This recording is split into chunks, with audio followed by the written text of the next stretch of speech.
Hey guys, so another custom. It has been a long while before I've shown off one of these, and this one I did procrastinate a lot on it, and it did take a while, not because I was working on it the whole time and it was actually taking a long time, more just because I had a lot of other things to do, but I finally found the time to actually finish this dude, and here he is now. Now, these molds on him are 3D printed.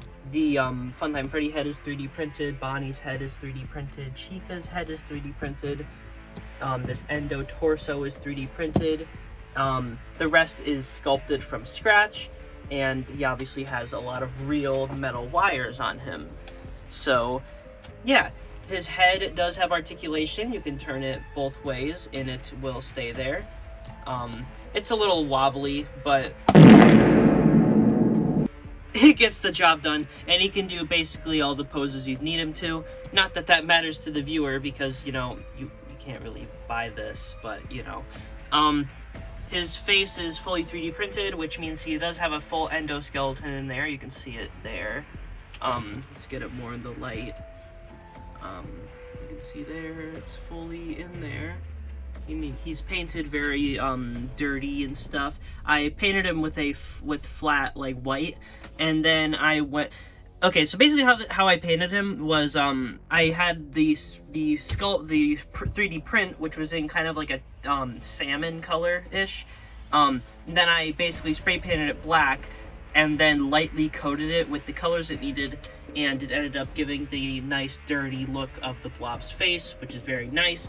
I made sure the red on the eyes is very pronounced and defined, so that, you know, you can make his pupils out very well, which I didn't put as much effort in on Bonnie or Chica for the pupils, because they don't quite need it as much. Since this guy does not have quite a lot of posability, I did make it very flexible with the way you can do the wires up here. You just kind of rotate them however you'd like. Very flexible system there. It doesn't really serve too much purpose, but like if you want to make him look a little more intimidating, you can raise the wires to make him look a little bit bigger, or you can push him down. So yeah, you can see here is an actual Funko figure arm with the articulation still intact. It's very dirty, obviously. As you can see, I did paint it like that intentionally. This is from actually my Withered Bonnie custom. So if any of you guys have been watching for a while, you probably know about my Withered Bonnie custom from a while back. And this is the arm from that I chopped off. This is where it ended up. Same with my Withered Chica custom, where her hand, one of them at least, ended up in here too. So, yup. Here we got the 3D printed Bonnie head. I did crack out part of the eye just because I thought it looked pretty cool. You can see I added a lot of brown. I did blue on the underlayer, and then I coated it with brown, and then I did some like very light kind of sprinkles of black spray paint, which gave it this very dirty, detailed look. You can see up here just like all the wires and stuff. The Blob is kind of not entirely wires, because implied by the books, he's a lot more like remnant inside of him too. Like his tentacles are remnant, so yeah, I just try to mix in a lot of metal with actual like just kind of black goop. You can see parts of him are more reflective than others, for example.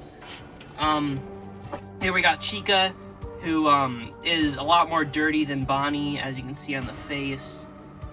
Same deal though, yellow with the underlayer of brown, or I mean yellow as the underlayer and then brown on top of it, and then lightly coated with black. This one was a lot more complicated because the Chica on the Blob is very rusty, so it was kind of more difficult to get it captured right, but I think I pulled it off pretty well. You can see the back side. She also does have a little tentacle coming out of her mouth there, you can kind of see. It's not quite attached the best, so you could probably do better on that. And then here you got the one coming out of the torso, which is on the actual Blob. Here we got a Mangle head, which is not from an action figure. I did sculpt this from scratch because I could not for the life of me find a good Mangle model to cut off the head from. At least like one that was compatible with 3D printing. So I just kind of settled for this. And I think it turned out all right. It's also on the back, so it's not as noticeable. So I wanted to make Bonnie and Chica the most prominent on here. I forgot to mention this endo torso sitting right here, which is very epic. Up here you can see the baby head all like dirty and stuff. I didn't put the full baby head on here since Baby isn't a very prominent character in the Blob in the first place. Her lights aren't lit up, like she's very hidden on there. She's more just an Easter egg. So I didn't bother putting too much effort into the sculpt. Baby's the same situation as Mangle. I couldn't find a good model to pull from. Also, I actually did find a good model, but the printer kept messing up because of how her faceplates are constructed. So I couldn't really figure out how to fix that, so I just kind of settled for this. One of the pigtails is missing, like on the actual Blob. Then if we turn it around further, you can just see more of the wires and like all the weird goopy detail and crap. Very epic. But before we continue with the video, I gotta tell you about the Elegoo Mars 2 Pro. So for this video, Elegoo sent me a free 3D printer to show off in the video. So yeah, I did get this for free, keep in mind, but all these thoughts are my own. So yeah, let's talk about it for a bit. So as somebody who has never used a 3D printer in my life, I think that it is really cool how user-friendly this is. It took a while for me to actually get used to it, obviously, but this is a very user-friendly 3D printer, and it's also quick. Like, it can print something in like 2 hours max, like maybe 3 if it's big.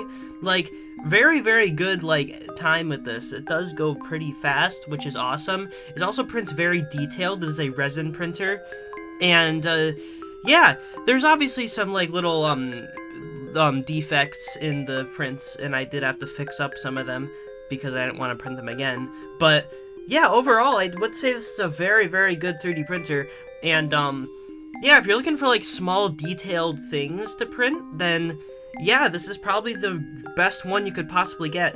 So here we got some failed prints. So this is his original head.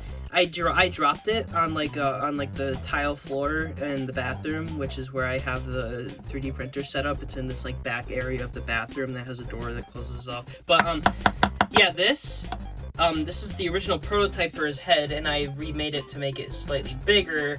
But this original prototype, he looks very angry, and he also just his jaw kind of broke off, but you know, here he is. And then we also got this little tiny Chica who messed up. So you're probably wondering, how does this happen? To be completely honest, I don't know. But yeah, I scaled it way too small, and it ended up being like this, which I think is hilarious. I just have a little tiny Chica here. But the downside is, it's very, I did cure this one. I did put it in like the rubbing alcohol and stuff, but it's very sticky and it smells like syrup for some reason, which I don't think anybody can explain why it does that. Inside the torso, it's got the endoskeleton still in there, very detailed. That really just shows how good this printer is, because look at that. So yeah, a common question you may be asking is, what next? What are you doing after this? Well, I do have 2 plans. So right after this, my next custom is going to be Revised Burn Trap, and then after that, I'm going to be making a toy Freddy. So just a regular old toy Freddy out of a live wire Freddy. And then after that, I'm going to make another custom action figure tutorial that is basically a revised version of the one I made like a long time ago at this point. Maybe not that long, but you know. I'm going to make a revised one of how I turn this guy into Glamrock Freddy. I won't elaborate. Now, I know a question that a lot of you guys may be asking about this custom is, why is he so small? Like, you can look at him like, I have my boxed action figures over here. I won't get him too close, but, you know, you can see he's not very big compared to the Funko figures. You may be asking, why is he so small? Well, the short answer is, I don't have room, and that's a lot of clay. And I just feel like if he's in a more compact design, like how I did it, you know, like, the pieces on the actual Blob are very spread apart, and there's much more wires, and like he's like twice as big as this. But I decided to go with a more compact version of the Blob, where the pieces are more close together. He's just overall got a bigger head, and yeah, I don't know. I went for a more compact version of him because I really just don't have room to display some giant statue of the Blob with my things. I would if I like had enough space for it, but I just don't. And now that he's a nice little compact small little guy, I can display him with my other figures pretty easily, which is basically the reason why I decided to make him like this, because I want to make him easy to display with my other FNAF merch, and that was basically just the best way to go about it. And it's not like he isn't bigger, like I said earlier, put him next to Burn Trap, and then we also put him next to like Glamrock Freddy. He's still a decent, this isn't the actual height of Glamrock Freddy, he has like elevation from the box, but like, you get the idea. He's not like that big, or not that small compared to the figures. Like, he's still bigger, he's just not as big as he is in the game, which I think is pretty reasonable. So yeah, now let's just get some cool shots of him.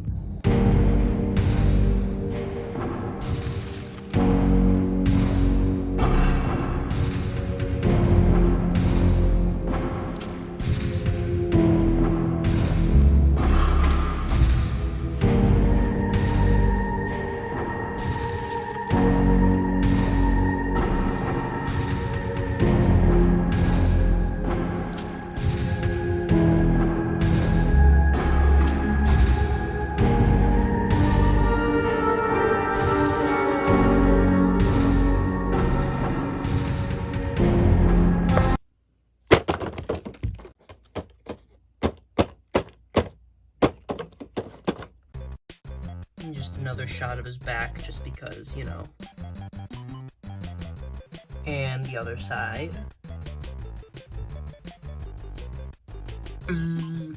So yeah, that's basically the Blob. Expect some follow-up videos. Make sure you like and subscribe to see those. And yeah, see you guys in the next video.